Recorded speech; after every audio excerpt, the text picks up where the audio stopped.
یہ بات آپ کے علم میں آ گئی ہے کہ فیضان سنت کے نام سے ہم نے جناب رسول اللہ صلی اللہ علیہ وسلم کی سنتوں کی تبلیغ اور ان کا تعارف، ان کو امت تک پہنچانے کی جو ہماری کوشش تھی، جس کا ہم نے اعلان کیا ہوا تھا، وہ ہم نے شروع کر دیا ہے اور اس کا نام ہم نے فیضان سنت رکھا ہے۔ اس کا پہلا درس آ بھی چکا ہے۔ ہماری گزارش ہے کہ اس سے بھی ضرور فائدہ اٹھائیں۔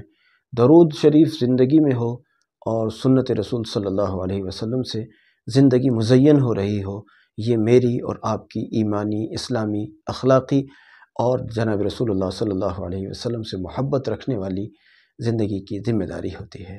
امید رکھتا ہوں کہ ہمارا فیضان سنت آپ دیکھیں گے بھی، اس کو پسند کر کے دوسروں کو پہنچائیں گے بھی، نسیم صبح کے پیغام کو بھی امت تک ضرور پہنچائیں گے۔ جزاکم اللہ۔ بسم اللہ الرحمن الرحیم۔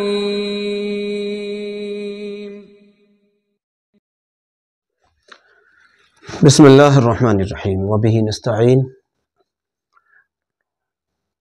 نسیم صبح کا پیغام لے کر حاضر خدمت ہیں۔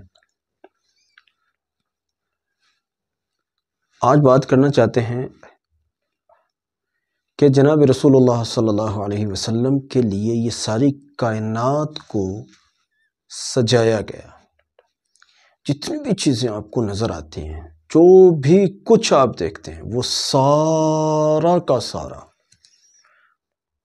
اور اس سے بہت زیادہ وہ جو پردہ غیب میں ہے، جو ہمیں دکھتا نہیں ہے، ہم اس کو جانتے ہیں، اور بے شمار وہ جو ہمیں دکھتا بھی نہیں ہے اور ہم اس کو جانتے بھی نہیں ہیں۔ بہت کچھ ایسا ہے اللہ نے بنایا ہے اس کائنات میں جس کو ہم دیکھ بھی نہیں سکتے اور ہمیں اس کا علم بھی نہیں ہے۔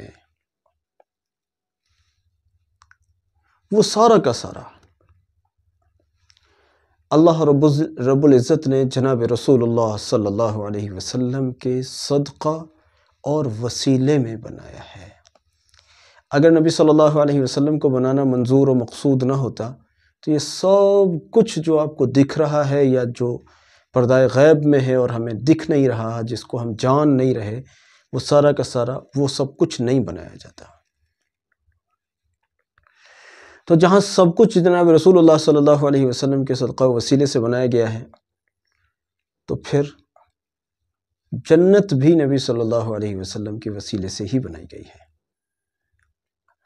اور جب جنت نبی صلی اللہ علیہ وسلم کے وسیلے سے بنائی گئی ہے تو ظاہر بات ہے اس جنت میں سب سے جو عظیم مقام ہوگا، سب سے جو بلند مقام ہوگا، وہ جناب رسول اللہ صلی اللہ علیہ وسلم کا مقام ہوگا۔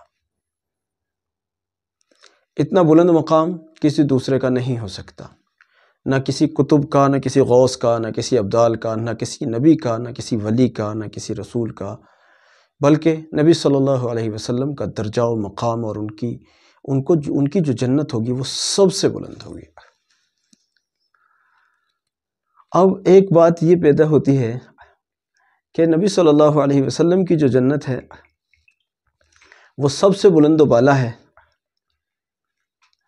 تو جن کو نبی صلی اللہ علیہ وسلم کے ساتھ جنت میں رکھا جائے گا، ظاہر بات ہے کہ وہ بھی بلند و بالا جنت کے مقامات میں ان کو وہ قیام پذیر ہوں گے، ان کو رکھا جائے گا۔ یہ کیسے خوش نصیب لوگ ہوں گے۔ لیکن اب آپ کے دماغ میں یہ بات پیدا ہوئی کہ آخر وہ کتنے بڑے ولی ہوں گے، کتنے بڑے قطب ہوں گے، کتنے بڑے غوث ہوں گے، کیسے ابدال ہوں گے وہ جو نبی صلی اللہ علیہ وسلم کے پاس میں رہیں گے اور نبی صلی اللہ علیہ وسلم کے ساتھ میں ان کو رکھا جائے گا۔ یہ بات پیدا ہوئی نا دماغ میں۔ اس میں آپ کو میں ایک مبارکبادی سناؤں۔ نبی صلی اللہ علیہ وسلم کی وہ جنت جو سب سے بلند ہوگی، نبی صلی اللہ علیہ وسلم کے ساتھ رہنے والے خوش نصیبوں میں آپ بھی ہو سکتے ہیں۔ جبکہ آپ کوئی قطب نہیں ہیں، کوئی غوث نہیں ہیں، کوئی ابدال نہیں ہیں، آپ نبی یا ولی بھی اگر نہیں ہیں، نبی تو ظاہر بات ہے آپ ہیں ہی نہیں، لیکن مان لیجئے آپ ولی بھی اگر نہیں ہیں، تب بھی آپ نبی صلی اللہ علیہ وسلم کے ساتھ اس عظیم الشان جنت کا خواب دیکھ سکتے ہیں۔ آپ کو لگ رہا ہے کیا کہہ رہا ہے، یہ کیا کہنا شروع کر دیا ہے آج؟ ہاں میں صحیح کہہ رہا ہوں، لیکن وہ کیسے ہوگا جی؟ کیسے ہوگا؟ میں نے ایک حدیث منتخب کر کے رکھی ہوئی ہے اپنی بات کی دلیل میں۔ کہتے ہیں کہ بخاری کی ایک روایت ہے کہ ایک صاحب گاؤں کے رہنے والے جناب رسول اللہ صلی اللہ علیہ وسلم کی خدمت میں حاضر ہوئے اور انہوں نے کہا کہ یا نبی اللہ صلی اللہ علیہ وسلم، قیامت کب قائم ہوگی؟ فرمایا بھائی تم نے کیا تیاری کر رکھی ہے قیامت کے لیے؟ ہوتا ہے نا، ایک فطری بات ہے کہ یہ سوال کیا جائے، بھئی کیا تیاری کر رکھی ہے آپ نے جو آپ کو اتنی جلدی ہے قیامت کی؟ انہوں نے کہا اور تو کچھ نہیں تیار کر رکھا ہے، بس اتنی بات ضرور ہے کہ مجھے اللہ تعالی اور اس کے رسول صلی اللہ علیہ وسلم سے محبت ہے، میری اور تو کوئی تیاری نہیں ہے، بس میری یہ تیاری ہے کہ میں نے اللہ و رسول صلی اللہ علیہ وسلم سے مجھے محبت ہے۔ تو آپ صلی اللہ علیہ وسلم نے فرمایا تمہیں جس سے محبت ہوگی تم اس کے ساتھ ہوگے۔ بات سمجھ میں آ گئی؟ اگر آپ کو محبت ہے جناب رسول اللہ صلی اللہ علیہ وسلم سے تو آپ نبی صلی اللہ علیہ وسلم کے ساتھ ہوگے۔ آپ بھی چاہتے ہو نا نبی صلی اللہ علیہ وسلم کے ساتھ ان جنت کے بلند و بالا درجوں میں رہنا، تو پھر نبی صلی اللہ علیہ وسلم کی محبت کو اپنے دلوں میں بسا لو۔ اس حدیث کا یہ خلاصہ ہے۔ اسی میں آگے چل کر اور بھی لکھا ہے، کہتے ہیں ترمذی کی روایت میں، یہ جو ابھی میں نے حدیث پڑھی تھی اس کو میں نے یہی روک دیا ہے، تھوڑے کچھ الفاظ آگے کے بھی ہیں، بہرحال میں دوسری بات پڑھ رہا ہوں کہ ترمذی کی روایت میں اس کے بعد یہ ہے کہ حضرت انس رضی اللہ عنہ نے فرمایا کہ میں نے حضور صلی اللہ علیہ وسلم کے صحابہ رضی اللہ عنہم کو اس سے زیادہ کسی اور چیز سے خوش ہوتے ہوئے نہیں دیکھا، کیونکہ اب انہیں اطمینان ہو گیا نا کہ نبی صلی اللہ علیہ وسلم سے ہم محبت کرتے ہیں تو جنت میں ہم نبی صلی اللہ علیہ وسلم کے ساتھ میں ہوں گے۔ اور اسی طرح سے اگر کوئی نیک آدمی ہے اس سے آپ محبت کرتے ہیں جبکہ آپ نیک نہیں ہیں، مان لیجئے نہیں ہیں، مان لیجئے کہ آپ نیک نہیں ہیں، لیکن آپ ایمان والے تو ہیں، دیکھیے جنت میں جانے کے لیے ایمان تو شرط ہے، اگر آپ ایمان والے ہوں اور کسی نیک آدمی سے آپ محبت کرتے ہیں، آپ اپنے امام صاحب سے محبت کرتے ہیں، کسی عالم سے محبت کرتے ہیں، کسی درود شریف پڑھنے والے سے محبت کرتے ہیں، اپنے کسی نیک استاد سے محبت کرتے ہیں، کسی اپنے شیخ و مرشد سے محبت کرتے ہیں، اپنے کسی پڑوسی نیک سے اگر آپ محبت کرتے ہیں تو پھر سن لیجئے جہاں وہ رہیں گے وہ نیک لوگ وہیں آپ بھی رہیں گے، اس حدیث کے مطابق۔ اس لیے عزیز دوستو، نیک لوگوں کی محبتوں کو اپنے دلوں میں بٹھاؤ۔ آج اللہ معاف فرمائے ہم تو اپنے معاشرے میں دیکھتے ہیں نیک لوگوں سے بغض رکھتے ہیں لوگ، نعوذ باللہ، ان سے دوریاں بنا کر رکھتے ہیں،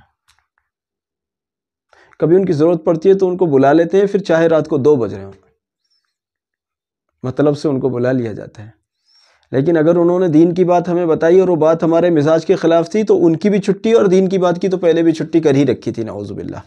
یہ ہمارے معاشرے کا فیشن ہے۔ میں تو رات اور دن یہ تماشا دیکھتا ہوں، دن اور رات یہ تماشا ہے ہمارے یہاں۔ اللہ معاف فرمائے، ہدایت دے۔ اگر آپ چاہتے ہو کہ اللہ والوں کے یعنی جو جنت اللہ والوں کو ملے وہ جنت مجھے بھی ملے تو اللہ والوں کی محبت کرو، چاہے وہ دنیا سے چلے گئے ہیں، یہ مسئلہ الگ رہا، چاہے وہ دنیا سے رخصت ہو گئے ہیں، لیکن اگر آپ چاہتے ہیں مجھے وہ جنت ملے، میں نبی صلی اللہ علیہ وسلم کے ساتھ رہوں جنت میں، تو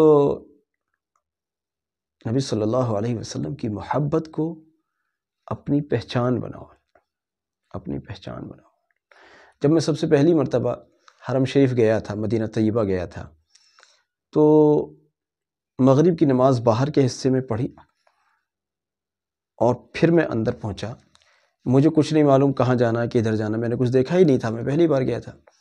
تو ایک صاحب جو کئی بار جا چکے تھے، وہ رہبری کر رہے تھے اور وہ مجھے سیدھے ریاض الجنہ پر لے کر چلے گئے۔ اب وہاں بہت بھیڑ تھی، لیکن خیر ہمارا نمبر بہت جلدی آ گیا کرم خداوندی سے۔ تو مجھے پہلی مرتبہ میں، چونکہ مجھے کچھ نہیں پتا، میں کچھ نہیں جانتا تھا، میں تو بالکل نیا تھا، بس کتابوں میں پڑھنے سے سب کچھ نہیں آ جاتا، تو کتابوں میں جو پڑھا تھا سو پڑھا تھا۔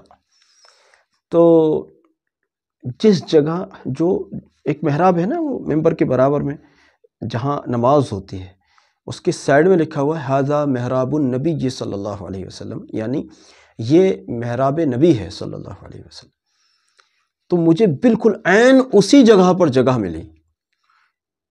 مغرب کی نماز تو ہم نے باہر کے حصے میں پڑھی، باقی ریاض الجنہ میں یہ پہلی حاضری زندگی کی اور پہلی یہ 2 رکعت، اور میں نے وہاں نیت باندھ لی اور مجھے کچھ نہیں معلوم کہ میں کہاں کھڑا ہوں۔ اچانک میری نگاہ جب اس حصے پر پڑی کہ ھذا محراب النبی صلی اللہ علیہ وسلم، میں دنگ رہ گیا۔ خدا بندہ، میں گناہگار ترین بدترین شخص، ایسی مبارک جگہ پر مجھے پہلے ہی دن لا کر کھڑا کر دیا اللہ آپ نے۔ لیکن یہ بات ضرور ہے کہ اگر میں پہلے سے اس تحریر کو دیکھ لیتا تو میں وہاں کھڑا نہ ہوتا، کیونکہ وہ بہت مقدس متبرک جگہ ہے، میں اس کے لائق ہو ہی نہیں سکتا۔ تو اگر میں پہلے دیکھ لیتا تو پھر تو میں یہ کرتا، اگر پیچھے مجھے جگہ مل جائے کہ جہاں نبی صلی اللہ علیہ وسلم کے قدمین مبارکین رہتے ہوں گے تصور سے، وہاں میں اپنے سجدے کے سر کو رکھتا، یعنی اپنی نماز میں جو میں پڑھ رہا تھا تو میں ایسی جگہ کھڑا ہوتا کہ میرا سر جب سجدے میں رکھا جائے تو اس جگہ رکھا جائے جہاں نبی صلی اللہ علیہ وسلم کے قدمین مبارکین ہوتے ہوں گے۔ خیر وہاں سے فارغ ہونے کے بعد میں عشاء کی نماز کے لیے جب ہم پہنچے تو بالکل اس طرح کے جیسے یہاں ہم ہیں اور یہاں روضہ اقدس ہے، اس جگہ پر میں پہنچا اور مجھے عشاء کی نماز پڑھنے کا یہاں پر موقع ملا۔ یہ آج کی پہلی عشاء تھی۔ تو میں پورے ٹائم میں اس بات پر روتا رہا کہ ہم جب مدینہ پہنچے ہیں ہمیں بہت دیر ہو گئی۔ ہم جب آئے ہیں، جب نبی صلی اللہ علیہ وسلم اپنے سارے مبارک قافلے کے ساتھ ظاہری دنیا کو چھوڑ کر چلے گئے، حکمرانی تو آج بھی روح محمدی صلی اللہ علیہ وسلم کی ہے، اللہ کی فضل سے، اللہ کے حکم سے، لیکن ہماری ظاہری آنکھیں اس نظام کو دیکھ نہیں پاتی۔ تو نبی صلی اللہ علیہ وسلم اس ظاہری دنیا کو چھوڑ کر رخصت ہو گئے۔ ہم جب پہنچے ہیں تو بہت دیر سے پہنچے ہیں۔ تو آج مومنوں کے دل یوں تڑپتے ہیں کہ کاش تھوڑا سا وقت ہمیں بھی نبی صلی اللہ علیہ وسلم کی مجلس مبارکہ کا مل گیا ہوتا۔ لیکن مومنوں، پریشان ہونے کی کوئی وجہ نہیں ہے۔ اپنے دل میں نبی صلی اللہ علیہ وسلم کی محبت کو بسا لو، اللہ جنت میں ہمیشہ کے لیے ان عظیم الشان ہستی نبی اکرم صلی اللہ علیہ وسلم کے ساتھ رکھے گا، جن کے لیے آج ایک لمحہ ان کے پاس بیٹھنے یا ان کی بات سننے یا اپنے دکھ درد ان کی خدمت میں پیش کرنے کو تڑپتے اور ترستے ہو۔ اللہ مجھے بھی نبی صلی اللہ علیہ وسلم کی سچی پکی محبت نصیب فرما دے، آپ کو بھی عطا فرما دے۔ نبی صلی اللہ علیہ وسلم کی محبت حاصل کرنے کا ذریعہ درود شریف ہے، اور نبی صلی اللہ علیہ وسلم کی محبت کے اظہار کا ذریعہ سنت رسول اللہ ہے صلی اللہ علیہ وسلم۔ اس لیے ایک طرف درود شریف کثرت سے پڑھیے، دوسری طرف اس سے جو عشق پیدا ہو رہا ہے اس کا اظہار سنت رسول صلی اللہ علیہ وسلم سے کیجیے۔ اللہ تعالیٰ عمل کی توفیق عطا فرمائے۔ ہمارے پیغاموں کو سب لوگوں تک شیئر کرنا یہ آپ کی دینی ذمہ داری ہے، یہ صدقہ جاریہ ہے۔ اللہ ہمارے اور آپ کے لیے اس کو دنیا اور آخرت کے نفع کا ذریعہ اور اللہ و رسول صلی اللہ علیہ وسلم کے قرب اور رضا خاص کا ذریعہ بنائے۔ جزاکم اللہ۔ السلام علیکم ورحمۃ اللہ۔